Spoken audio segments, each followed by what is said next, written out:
रात की सबसे शांत घड़ी में एक पुराना प्रश्न जागता है। क्या सच में सांस सिर्फ हवा है, या वही अदृश्य धुन है जो हमारे विचार, हमारी स्मृतियां, हमारा मस्तिष्क हर पल गढ़ती है? अगर मैं कहूं कि तुम्हारी हर श्वास तुम्हारे दिमाग को रिवायर कर रही है, तुम्हारी भावनाओं की दिशा बदल रही है और तुम्हारे भीतर सोए हुए बुद्धि चक्रों को जगाती है, तो क्या तुम मानोगे? प्राचीन ऋषि इसे प्राण की लय कहते थे। आधुनिक विज्ञान इसे न्यूरोप्लास्टिसिटी कहता है। आज हम उसी द्वार पर खड़े हैं जहां प्राचीन श्वास विद्या और आधुनिक मस्तिष्क विज्ञान एक हो जाते हैं। स्वागत है अनाहत विज्ञान में। यह वह यात्रा है जहां प्राचीन आयुर्वेद, योग परंपरा और आधुनिक न्यूरोसाइंस एक ही सत्य को 3 भाषाओं में कहते हैं। हमारा विषय है प्राचीन श्वास तकनीकें जो मस्तिष्क को रिवायर करती हैं।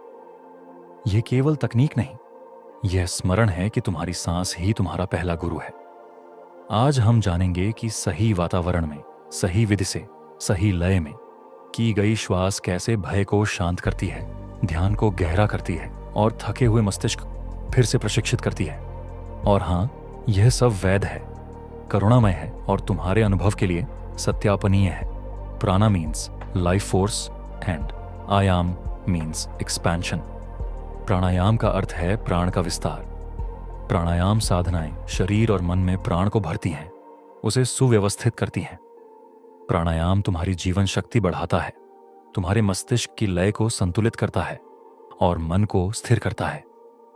श्वास का रहस्य और सही वातावरण कहानी की शुरुआत होती है उस स्थान से जहां श्वास तुम्हारा मार्गदर्शक बनती है। प्राणायाम के लिए सही वातावरण तुम्हारी पहली औषधि है। शांत, स्वच्छ, हवादार स्थान चुनो, जहां शोर ना हो, जहां रोशनी कोमल हो, जहां शरीर सहज बैठ सके। गर्म मौसम में यह साधना बाहर भी हो सकती है, पेड़ों के नीचे, आकाश के तले।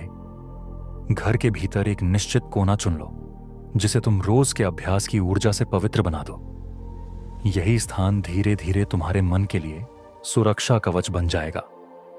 प्राणायाम खाली पेट सर्वोत्तम है। भोजन और सांस की लय साथ नहीं चलती। जब पेट हल्का है, श्वास गहरी उतरती है, प्राण सहज बहता है और मन जल्दी स्थिर होता है। सुबह का समय सबसे अनुकूल है और संध्या का समय भी शांत लय देता है। अब आते हैं उस श्वास पर जिसे तुम्हें जीवन भर साधना है, डायफ्रामैटिक ब्रीदिंग। वही श्वास जिससे तुम जन्मे थे, वही श्वास जिसे दुनिया की रेस ने तुमसे छीन लिया। डायफ्रामैटिक श्वास प्राणायाम का आधार है, यही नींव है। जब तक यह स्वाभाविक न हो जाए, बाकी सभी तकनीकें आधी रह जाती हैं। डायफ्रामेटिक ब्रीदिंग का अभ्यास सरल है पर प्रभाव गहन। एक समतल आसन पर शवासन में लेटो या सुखासन में स्थिर बैठो। रीढ़ सीधी, कंधे ढीले, जबड़ा मुलायम। नाक से श्वास लो। दाहिना हाथ नाभि पर, बायां हाथ छाती पर रखो। देखो, असली श्वास पेट में उठती और गिरती है।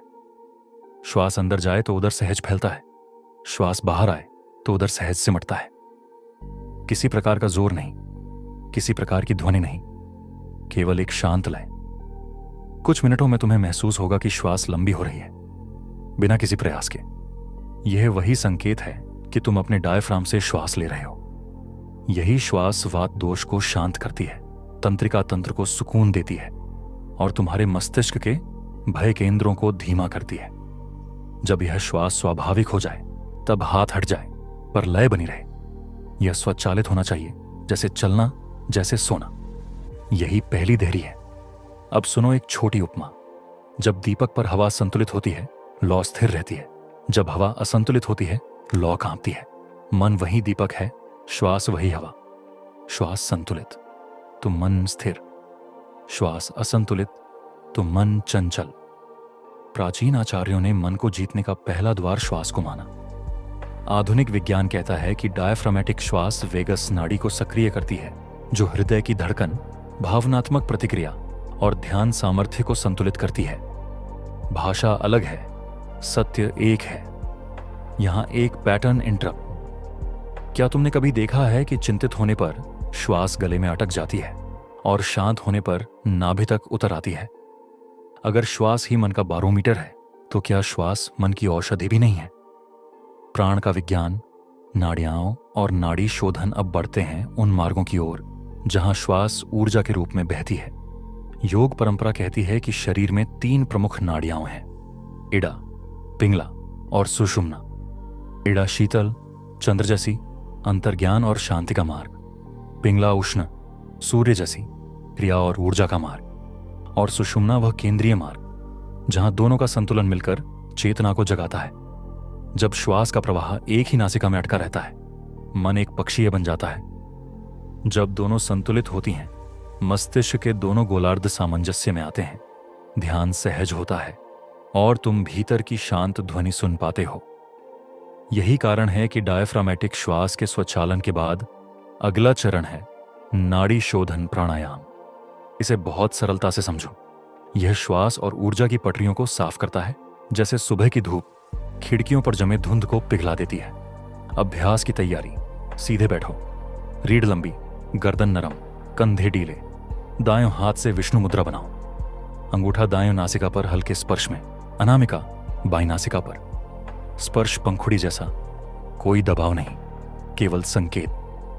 पहले 2-3 मिनट डायफ्रामेटिक श्वास में स्थिर हो जाओ, फिर सरल क्रम से शुरू करो। बाईं से श्वास अंदर, दाईं से बाहर, दाईं से अंदर, बाईं से बाहर। यही एक चक्र। धीरे धीरे, बिना विराम, बिना खिंचाव, 5 से 10 मिनट। सुबह ही और संध्या। खाली पेट, शांत वातावरण। नाड़ी शोधन के लाभ केवल अनुभूति नहीं, संरचना में भी उतरते हैं। मस्तिष्क के दोनों हेमिस्फीयर के बीच संवाद सुधरता है, ध्यान टिकता है, चिंता की तीव्रता घटती है, स्मृति और एकाग्रता का संतुलन बनता है। शरीर में रक्तचाप संतुलित होने लगता है, पाचन की अग्नि सुव्यवस्थित होती है और सबसे आवश्यक ऊर्जा का प्रवाह मुलायम और अविरल हो जाता है। अब इसे दोषों से जोड़कर देखो। अगर तुम्हारे भीतर वात असंतुलित है, यानी बेचैनी, अनिद्रा, ठंडापन, सूखापन, अनियमितता, तो नाड़ी शोधन मन की हवा को साधता है। अगर पित्त असंतुलित है, यानी चिड़चिड़ापन, गर्मी, अम्लता, लालिमा, सिर दर्द, तो नाड़ी शोधन शीतल संतुलन लाता है। अगर कफ असंतुलित है, यानी जड़ता, भारीपन, सुस्ती, नमी, तो नाड़ी शोधन नमी की पकड़ डीएच ढीली करता है और लय जगाता है। ये एक सार्वभौम मापदंड जैसा है जो हर प्रकृति में शांति का द्वार खोल देता है। यहां एक नम्र लेकिन दृढ़ स्मरण। प्राणायाम की सीढ़ी पर चढ़ना तभी जब डायफ्रामेटिक श्वास तुम्हारी स्वाभाविक चाल बन चुकी हो। यही जड़ है, यही नींव है, यही रिहर्सल है। बिना इस रिहर्सल के मंच पर जाना जल्दबाजी है। 4 प्राचीन श्वास तकनीकें, एक ही सत्य।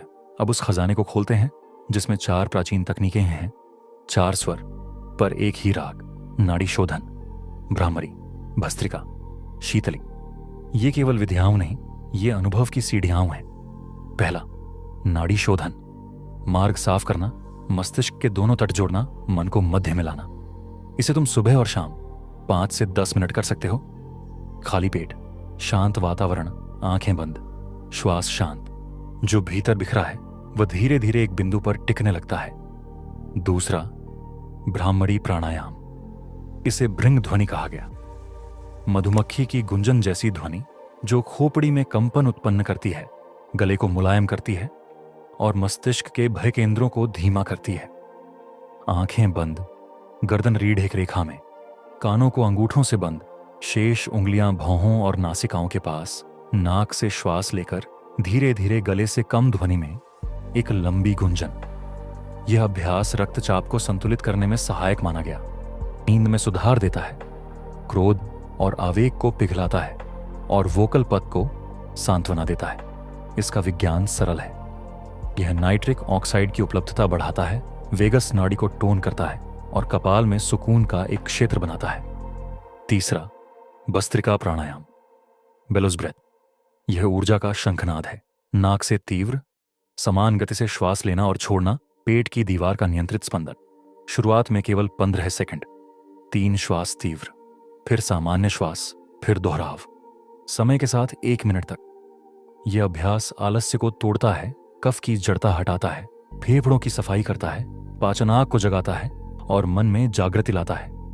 किंतु सावधानी आवश्यक है। उच्च रक्तचाप, गर्भावस्था, तीव्र चिंता में यह अभ्यास शिक्षक की निगरानी में।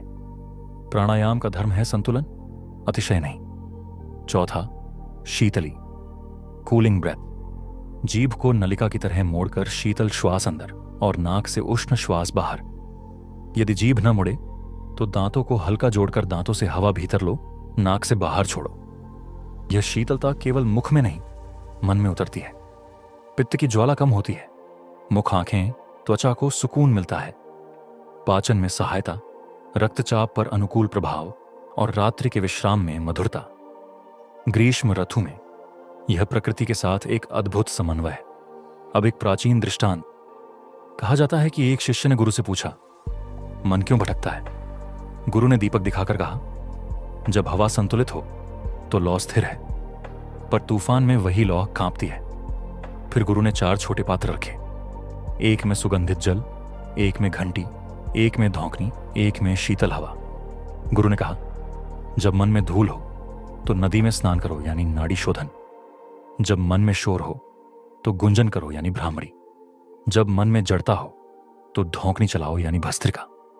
जब मन में ज्वाला हो तो शीतल हो जाओ यानी शीतली। 4 पात्र, एक दीपक, एक ही दीप्यमान सत्य। यहां ठहरो, अपनी श्वास सुनो। पूछा जाए, तुम्हारे जीवन में आज किस श्वास की आवश्यकता अधिक है? शांति की, जागरण की, शीतलता की या मार्ग सफाई की? कमेंट में लिखो, आज तुम कौन सा अभ्यास आरंभ करोगे? अगर यह ज्ञान तुम्हारे मन को हल्का कर रहा है तो इसे किसी प्रिय के साथ साझा करो। यह तुम्हारा दान है। अब कुछ आवश्यक तथ्य। प्राणायाम तकनीक नहीं, अनुशासन है। यह नियमितता से फूलता है। 5 मिनट रोज, 50 मिनट कभी कभार से श्रेष्ठ है। प्राणायाम हमेशा खाली पेट करो। डायफ्रामेटिक श्वास को स्वचालित किए बिना उग्र तकनीकों में मत जाओ। भस्त्रिका जैसी तीव्र विधियां उच्च रक्तचाप, हृदय रोग, गर्भावस्था, तीव्र घबराहट में शिक्षक की निगरानी में ही। ब्राह्मणी गले की सेहत और नसों की शांति के लिए अनुकूल है, पर कान में समस्याएं हों तो ध्वनि के स्तर को मुलायम रखो।